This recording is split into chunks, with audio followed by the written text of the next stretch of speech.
If you think buying new construction is easier than buying resale, well, that assumption alone can cost you a lot of money. I've seen buyers go tens of thousands of dollars over budget building new homes, and this is the hard truth. Most of it could have been avoided. So today I'm walking you through the 5 biggest mistakes I see buyers make when they're building new construction, and I'm going to give you a bonus one at the end no one prepares you for.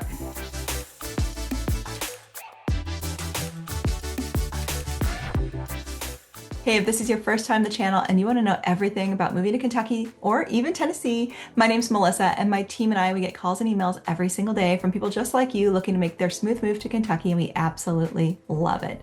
And we also specialize in helping relocation buyers navigate new construction every single week. And this is what I see happen over and over again. Mistake number 1, not deciding what type of new construction actually fits you. There's a big difference between a dirt start, a spec home, and a semi-custom and full custom build. A dirt start means you're selecting the lot, the floor plan, structural options, every single detail before the construction even begins. That's exciting, but it also means timeline flexibility and budget flexibility are going to be required. Whereas a spec home, on the other hand, is already under construction or has been completed with selections that the builder's made. That often can save you thousands of dollars or more compared to fully customizing.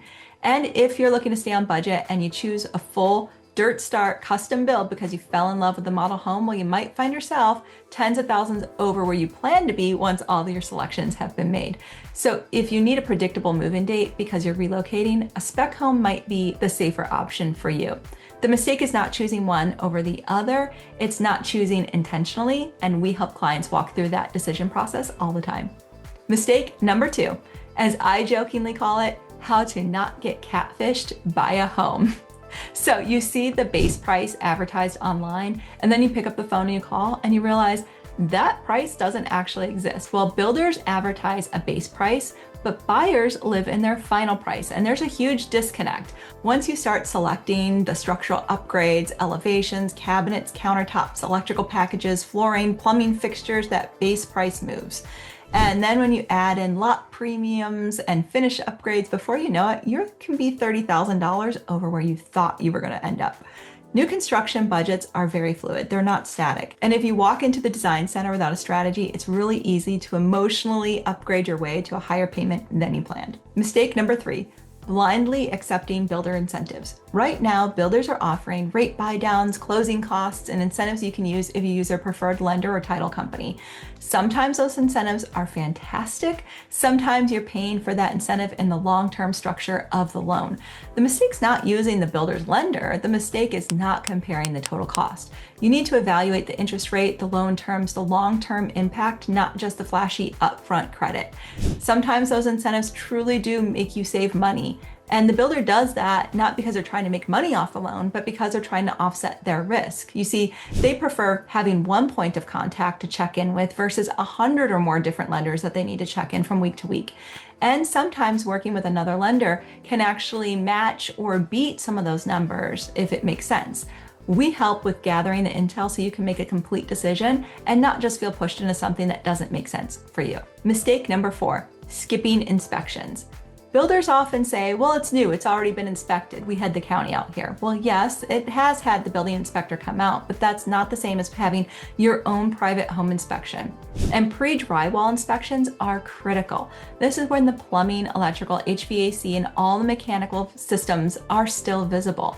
Once the drywall goes up, you've lost that visibility. Even great builders can miss things. Sewer lines can have debris in them, grading can be off, outlets can be misplaced, a fire stop not completed. So new does not mean flawless. And we advise our clients, in order to protect them, that they get more home inspections than you probably are thinking you would need. Mistake number 5, thinking the on-site agent represents you. The on-site salesperson works for the builder. They're helpful, they're friendly, heck, they even have great snacks.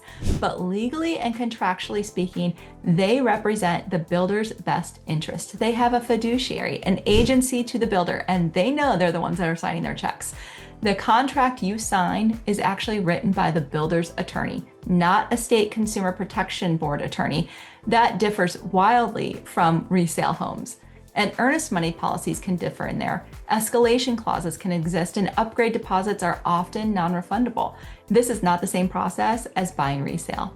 It requires somebody reviewing the details from your side. Now, let me give you the bonus mistake that no one talks about. It's the stress factor. New construction is often an emotional process. You're making structural decisions, design decisions, financing decisions, and timeline decisions.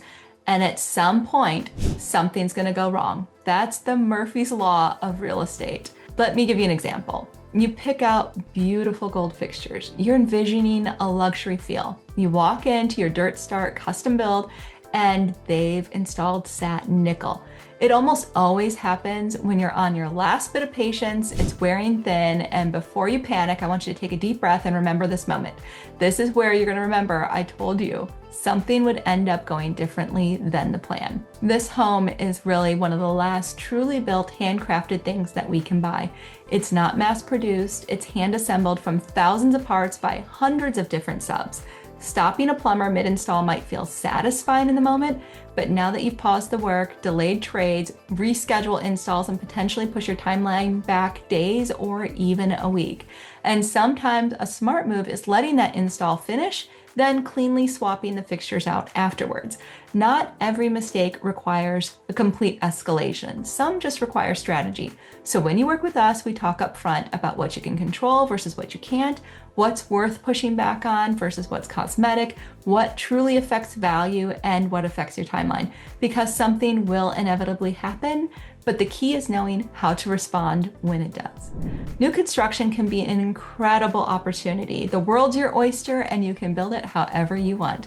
But it requires clarity, budget discipline, inspections, planning, and realistic expectations. If you're thinking about building, whether it's Tennessee or Kentucky, I've created a full new construction guide that walks you through the types of builds, builder research, construction timelines, inspection strategies, incentive evaluations, and contract considerations. It's completely free. You can download it at the link below. And if you want to talk through whether a Dirt Start, spec home, semi-custom, or custom home, or even a resale home makes sense for your budget and timeline, we'll schedule a Zoom call with us. We'd be happy to help you build a strategy session before you ever step into the model home. My name's Melissa, and I'll see you next time.